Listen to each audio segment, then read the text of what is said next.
Okay, so hello everyone, welcome back. And today we are discuss about the dynamic programming all pair shortest path problem. Okay, so you have idea about the Dijkstra algorithm. Using the Dijkstra algorithm, we are find out the shortest path. In that case, you have given a graph and you have given a source node, and we have to find out using Dijkstra algorithm from source node to the shortest path of the rest of the node. Okay, that means in that case we have given a source node and we will find out the shortest path from the source node to the rest of the node in the same graph or same network. Okay, but in this case, all pair shortest path means actually you have given a graph and you will find out the shortest path between all pair of vertices. Okay, so if there is a graph of with four vertex, then we will find out the distance between vertex 1 to vertex 2, and then shortest path from vertex 1 to vertex 3, or vertex 1 to vertex 4, then vertex 2 to vertex 3, and so on. So actually, basically, suppose so first we have given a graph, and using that graph we will have to generate a weighted matrix. Okay, and the rules is that I will put the value of I and j position of the weighted matrix is 0 if I and j is equal to 0, or we'll put the value of the weight of the detected edge I and j if there is an edge between I and j and I is not equal to j, and all the edge is implies into the edge set. Then we put the value of the weight into the weighted matrix of corresponding cell of ij, and we put the value of the infinity when I and j is not equal to. That means if there is no path between I and j, that means the edge is not belongs to the edge set, then we put the value as infinity. So and based on this we will generate a weighted matrix, and after that we apply the all pair shortest path, then Floyd-Warshall algorithm to find out the all pair shortest path. Okay, so basically Warshall algorithm using for the computing the transitive closure of a directed graph, and Floyd algorithm for all pair shortest path. So today we'll learn how the using Warshall algorithm will generate the transitive closure of a directed graph. Okay, matrix for directed graph. Then we merge the Floyd and Warshall. Then we will solve the problem of all pair shortest path. Okay, so the basic concept of the Warshall algorithm is, you can see using Warshall algorithm we can find out the transitive closure. So what is transitive closure? First you have to know the transitive closure means if suppose you have given a graph or okay directed graph, and if you find out the path, suppose this is a graph. Okay, and you will have to find out is there any edge from source to destination.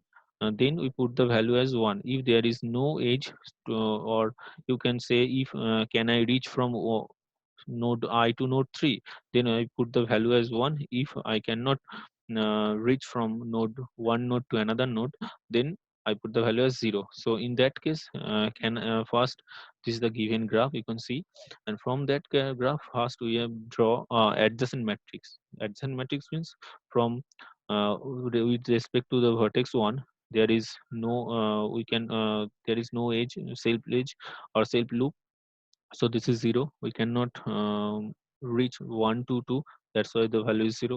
We can reach from vertex 1 to vertex 3, that's why the value is 1. We cannot reach from node 1 to node 4, that's why the vertex 0, and so on.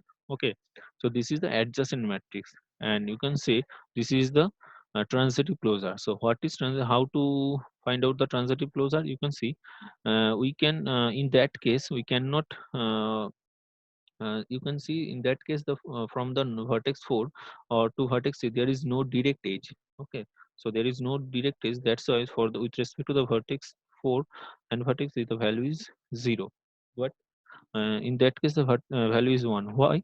Because you can find out from the vertex 4 we can move to vertex 2, then vertex 1, and then vertex 3. So there is no direct edge, but we can reach vertex 3 from vertex 4 through vertex 2 and vertex 1. That's why I put the value as 1. So this is the transitive closure.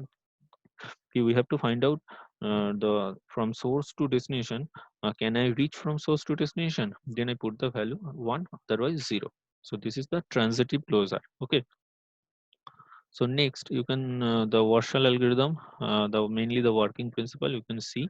This is a given graph, and from that graph first we generate a adjacent matrix. Adjacent matrix means is there any direct edge from this is the direct edge. Okay, that we can generate a adjacent matrix based on the direct edge. This is the initial matrix. Is there any direct edge from the this vertex to the vertex 1 to vertex 3, vertex 1 to vertex 4, vertex 2 to vertex 2, then vertex 2 to vertex 1 or 3 or 4, and then 3 to 1 to 4, and based on this we generate the first initial matrix. This is called the adjacent matrix. Okay, after that we will find out the path exists between two vertices ij if and only if is there is an edge from I to j, or there is a path from I to j going through vertex 1. That means first we generate an adjacent matrix, and after that we generate the next matrix based on the value of the first matrix. And yeah, and another condition is that we include the one intermediate vertex. There is no intermediate vertex in the first case. Just is there, if there is a direct edge, then we put the value 1. If there is no direct edge, then we put the value 0. But in this case we consider one intermediate vertex, that is 1. So through 1 you can see here, there is there any path from I to j going through vertex 1. So yes, we include a one intermediate vertex. So there is no, you can see there is no direct edge 2 to 3, so that's why you put the value as 0. But in this case we can reach 2 to 3 via 1, so that's why I put the value 1, and so on. So in this case we generate the r1 matrix based on the r0, and there is one intermediate vertex. We generate the next r2 matrix based on the r1 value, and we include two intermediate vertex, 1 2, or only 1 or only 2. You can see there is a path from I to j going through 1 and 2, or 1 or 2. Next I3 based on the value of r2, and we include there are three intermediate vertex, so 4 to 3, 1 to 3. Okay, or whatever. So based on the previous matrix we will generate the next matrix, that and then finally we reach the generate the transitive closure matrix. Okay, and this is the final transitive closure matrix of the given graph. Okay, so these are the basically the logic.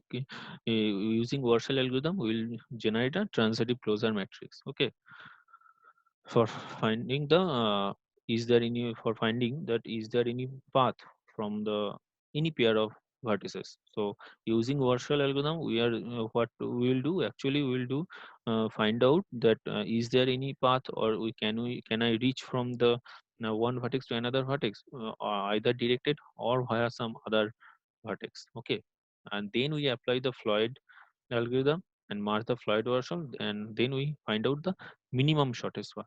Okay, first using Warshall algorithm we will find out the is there any path from the source to destination, and then we will based on this Warshall algorithm we will generate a transitive closure matrix, and then after that we will, when we will apply the Floyd algorithm, then we will using the Floyd and Warshall we will find out the all pair shortest path. Okay, so this is the Warshall algorithm you can see. Okay, okay, sorry, this is the Warshall algorithm, and this is the simplest version of Warshall algorithm. Simplest version means you can see here, that is we can find out the value of I r of kth position, kth iteration value of ij, that means the vertex I and j. You can see the kth iteration, the algorithm determine the if there is a path exists between I and j using the vertices among I to k. So we'll find out the r of kth matrix of based on the r of k minus r to the power k minus 1th ij position value, or then r to the power k minus 1th matrix I of j, and intermediate, this k is the intermediate vertex. Okay, so this is the directed with ORing operation of the intermediate, with the intermediate vertex between I and j. So this you can see this is the uh, given graph, and from that graph we generate an adjacent matrix, and from adjacent matrix we will find out the transitive closure. So that means in the initial case, a to a there is no direct edge, a to b there is one direct edge, a to c there is no direct edge, a to d there is no direct edge. But in the transitive closure matrix you can see all the values on y. A to a, how we reach a to a to b, b to d, d to a. That's why we put the value change 0 to 1. Next, we consider this one. There here the value is 0. Here the value is 1. How? A to c. Can I reach A to C? No, I cannot reach A to C directly, but I can reach A to B, B to D, and D to C. That's why I put the value 1. Next, this value is 0. A to D. There is no direct edge, but I can reach A to D, A to B, B to D. That's why I put the value 1. So this is the adjacent matrix, and this is the transitive closure matrix. Okay, so this is the simplest version of the given Warshall algorithm. So we find out the r to the r kth of ij position value based on this previous matrix value. Okay, and there are two rules. There are two rules are there. Actually, if an element of row I and column j is 1. Okay, if the ith row and jth column value is 1 in r to the power k minus 1 matrix, that means when we are generating the next r to the kth matrix, when we are generating the kth matrix, we will find out the value of the r to the power kth matrix in ith row and jth column. Is this 1? If there is the value of the previous matrix of ith row and jth column is 1, then it remains one of the new generated matrix. Okay, but in the rule 2 says that if an element of row ith row and jth column, okay, is 0 in the previous matrix, that is r to the power kth matrix, it has to be changed to 1. So 0 is replaced by 1. And what is the condition? If and only if the element in its ith row and kth column, and the element in its jth row and the uh, jth column and kth row are both 1. That means we change the value 0 to 1. Ith row and jth value of the next generated column, the kth iteration, we change the value 0 to 1. How we change the value? Based on the value of the previous table, ith row kth column and jth column kth row. If both the value is 1, then we change the value 0 to 1. So how we can change? You can see here. This is the r to the power k minus 1 matrix, and you can see the value of ith row and jth column is 0. Okay, so the Warshall algorithm says, the rule 2 says, we change if there is the value of ith row and jth column in r to the power k minus 1th matrix is 0, then we change the value to 1. And the condition is that if kth row and jth column is 1 and ith row and kth column is 1. If this two position value is 1, then we change this 0 and replace by 0 by 1. Again I repeat, we in the when we generating the r to the power kth matrix, okay, based on the r to the power k minus 1th matrix, so we'll follow up. If the value of r to the power k minus 1th is 0, then we'll change the 0 to the new generated matrix is 1. How? We'll follow the rules 2, that is, we'll check the kth row and jth column value is 1 and ith row and kth column is 1. If these two value is 1, then the intersection of these two position, that is the ith and jth position, change the position 0 to 1. Okay, so next you can see the example. This is the initial given graph, and based on the graph, first we generate a matrix, that is the adjacent matrix. There is no intermediate edge, just based on the direct edge, I'm generating the matrix, that is a to a there is no direct edge, that is 0. A to b there is a direct edge, that is 1. A to c there is no direct edge. A to d there is no direct edge, that is 0, and so on. So we'll generate initial matrix, that is r to the 0th matrix, and after that we generate the r to the power 1th matrix. So how to generate r to the 1th matrix? So you can see this is the boxes, rows and columns. So based on the when we generating the R to the power 1th matrix, then the previous matrix, that is R to the 0th matrix, that means when the value is 0, that means the first row and the first column, based on this first row and first column, will generate the next table, that is R1 table. And when we will generate the R2 table, then the R2 table is generated based on the second row and second column. Okay, so the this is the initial table, initial matrix, and from the initial matrix, the first row based on the first row and first column, based on the value of the first row first column, we will generate this R1 matrix.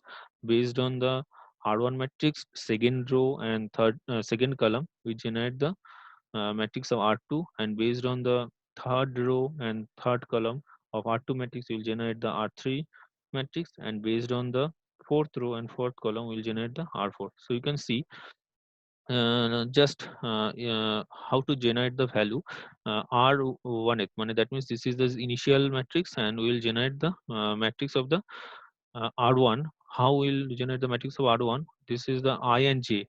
I and J, that is 1 and 1. So this is the 0, 1, 2, 3. So 1, 1 is the first position. Okay. So how we find out the value of this position? You can see R0th 1, 1 position value. So R0th matrix 1, 1 position value is 0. So that's why I put the value 0.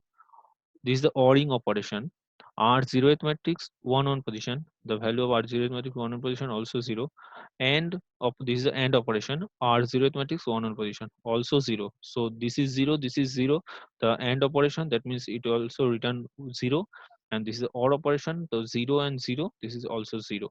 So next case R1 2 position. R2 1 2 position R1 and 2, this position. We will find out the value of this position. How will find out the value of this 0, 1, 2? So you can see R 0 to R1 2, R1 and R2. So R1 and R2, you can see the value R1 and R2, R1 and R2. So R1 is previous row R1 R2 value is 1. This is R1 and R2 value is 1. So that is 1. Next ORing operation of the previous R1 1, R1 1, that is 0, and R1 2, this is also 1. So 0 and 1 in ending operation is 0, and 0 and 1 OR operation is 1. So that's why R1 2 is also 1. You can see the R1 2 is 1. Okay. So next R13, and so and based on this same formula, we'll generate the R1 R dash 11 R dash 12 R dash 13 and R dash 14. Okay, so you can see just simplify simply you can, if we follow this rule 1 and rule 2, if you follow this, just if you follow this rule 1 and rule 2, just simply if the previous table, the r, that means r k minus 1 table value is 1, then we just put the same value. If 0, then we'll check, then I will check. So how to check? Just simply forget about the formula. Just you can see in that case there is value is 0. So there is a value is 0, and this is 0, this is 1. So there is no change. The value is 0. The corresponding row and column is 0, so no change. This is 1, so there is no change. In that case this is 0, so this is also 0, and this is 1. So if we this is no not change. In that case there is 0, so this is also 0, and this is also 0, so no change. In that case this is 0, so this is also 0, and this is also 0, no change. So in that case this is 0, but the corresponding row and the column, this is 1.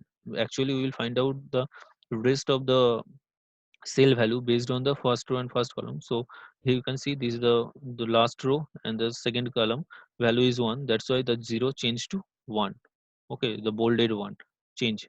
And you can see the, in that case the next we generate the R2 table based on the this row, this column and this column. So this is 0, and there is 1, and this 0, so no change. And in that case you can see the bolded one is changed. Why? Because when we consider this 0, you can see the the intersection, the value is a 1 and 1, so that's why it changed to 1. They follow the rule 2, and so on. And finally we will find out the transitive closure matrix based on the given graph. Okay, so using the Warshall algorithm, we'll find out transitive matrix, and then we'll apply the Floyd algorithm to find out the shortest path. Okay, so this transitive matrix actually tells us that there is a edge, or we can reach from any one vertex to based on the what is the A to A, we can reach A to A, B, D, A, just randomly choose any one value. If we randomly choose this value, this one, that means B to C. Can I reach B to C, B to D, D to C? But there is no direct edge. So using transitive closure matrix, we will find out the path from any one vertex to any other. Can I reach from one vertex to any other vertex? Okay, so that's all. And this is a algorithm. You can see initially we generate an adjacent matrix, that is R0. Okay, and after that the kth, these are there is three loops are using k, I, and j. I and j is follow up the rows and column, and k is the intermediate, that k is the iteration, that is first iteration, second iteration, third iteration. If there is a n number of vertices, then k will iterate from 1 to n. That means if they, in that case there are 4 vertex, so 1 to 4 will generate the value of r, and for I and j controlling the row and column value, and then using this formula we will generate the next table, and finally return the last rth iteration. That means the kth nth iteration value, r to the power nth position value will return. And you can see there are 3 for loops used, that's why the complexity is order of nq. Okay, so that's all.